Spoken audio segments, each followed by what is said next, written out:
Magluto naman tayo ng garlic oil. Napakasimple lang nito. Unang gagawin natin ay maglalagay tayo ng mantika dito sa ating kawali.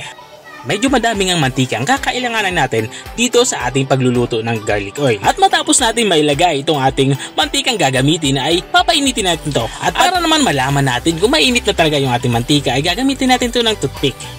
At kapag mainit na nga yung mantika, ilalagay na natin itong ating mga nagiling na bawang. Ginamitan ko nga ito ng food processor para mabilis ko itong magiling.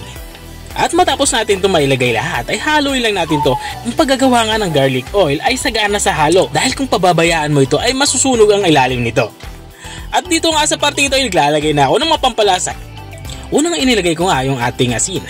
Sumunod naman itong ating black pepper or pamintang durog. Maglalagay na din ako dito ng MSG or bitsin para nga malinamnam yung ating gagawing garlic oil. At habang nga tayo ay nagpapatuloy sa ating pagluluto, gusto ko lang i-shoutout ang mga masusugid nating mga taga-subaybay. Big shoutout nga kay Ma'am Delia Rosco ng Santa Rosa, Laguna. Shoutout din kay Kent Brian Ancila ng Occidental Mindoro.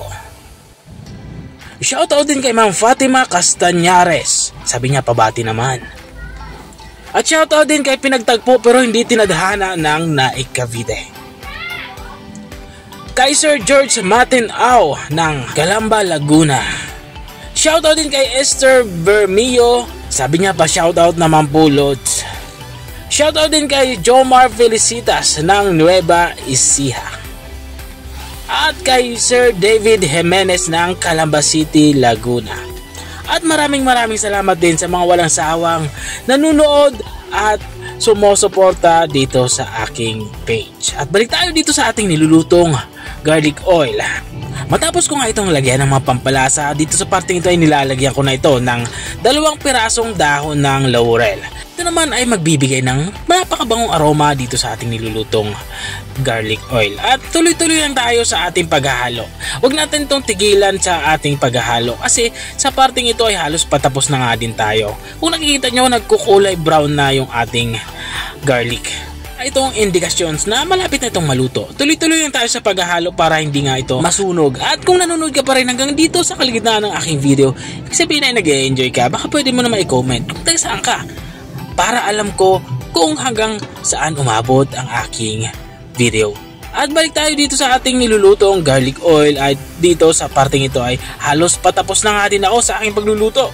Kung nakikita nyo ay nagkulay brown na nga yung ating garlic.